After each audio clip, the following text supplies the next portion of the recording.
क्या कभी ऐसा हो सकता है कि कोई खिलौना आपको नुकसान पहुंचाए? जी हाँ, अब आप मुझे मालूम है आप कहेंगे कि मैं ऐसी पागलों जैसी बातें कर रहा हूँ, लेकिन हाँ, ऐसा हो सकता है। खिलौने आखिर किसे पसंद नहीं होते, लेकिन क्या होगा जब वो ही खिलौने आपकी जान के सबसे बड़े दुश्मन बन जाएं? जी हाँ, गुड़ियाँ लड़कियों की फेवरेट खिलौनों में से एक होती है, और हो भी क्यों ना, क्योंकि ये इतनी प्यारी जो लगती हैं, लेकिन रात होने के बाद ये जितनी डरावनी लगती हैं, हम इनका प्यारापन बिल्कुल भूल जाते हैं। और अब मैं आपको बताने वाला हूँ ऐसी ही 3 सबसे सरापित डॉलों के बारे में। तो बिना देरी किए अपने इस वीडियो को शुरू करते हैं। तो हमारी पहली गुड़िया की ओर बढ़ते हैं।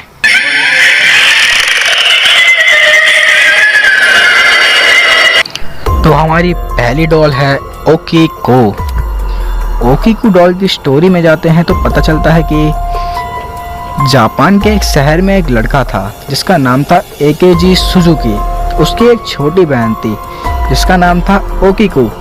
उसने मेले में से अपनी छोटी बहन के लिए एक डॉल खरीदी। ये वहाँ की प्रिय डॉल थी। ये मतलब इसके काले बाल हुआ करते थे और चेहरा एकदम सफ़ेद। तो उसने अपनी बहन को ये गिफ्ट में दे दी और उसकी बहन को ये डॉल बहुत पसंद आई। वो उससे बातें करती, इसके साथ खेलती और उसने अपनी डॉल का नाम भी ओकीको ही रखा। और लेकिन एक बीमारी के चलते ओकीको की मौत हो गई और उसकी मौत के बाद उसके भाई ने उसकी याद में उस डॉल को अपने पास ही रखा। लेकिन कुछ समय बाद एकेजी के घर वालों ने ये चीज़ नोटिस की कि उस डॉल के बाल अपने आप बड़े होते जा रहे थे, और साइंटिस्ट भी ये कहते हैं कि उसके जो बाल हो रहे थे वो एक ह्यूमन हेयर थे। तो फिर ओकीको के घर वाले उसे डॉल को एक टेंपल में लेके गए और उस टेंपल में पता चला कि उस डॉल के अंदर उसी की छोटी बहन ओकीको की आत्मा है।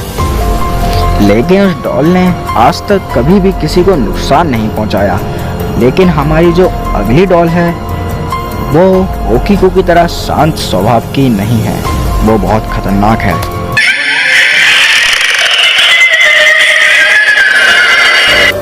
जी हाँ, हमारी अगली डॉल है मैंडी।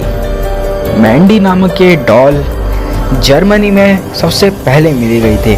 इसकी ओनर को इस डॉल से प्रॉब्लम थी कि जब भी वो उसको अपने बेसमेंट में रखती थी तो उस बेसमेंट में से उसको एक छोटी बच्ची की रोने की आवाज़ आती थी, और इसी की वजह से उसने ये डॉल कनाडा के एक म्यूज़ियम में दान कर दी। और उसने कहा कि वो नहीं चाहती कि उसकी बच्ची इस डॉल से खेले, लेकिन सच तो यह है कि वो बस उससे पीछा छुड़ाना चाहती थी। और म्यूज़ियम में आने के बाद लोगों को भी बहुत प्रॉब्लम होने लगी। जैसे मैंडी के रूम में अगर कोई जाता था तो वहाँ पे उसकी इलेक्ट्रॉनिक चीज़ें काम करना बंद कर जाती थी, जैसे मोबाइल और भी बल्ब वगैरह अपने आप जलने और बुझने लगते थे। और कुछ लोगों का तो ये भी कहना है कि जब भी वो मैंडी के रूम में जाते थे तो मैंडी की आंखें उन्हें फॉलो करती थीं।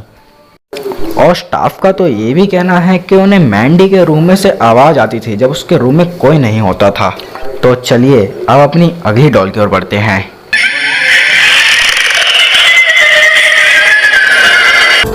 हमारी अगली डॉल है दी एनाबेल।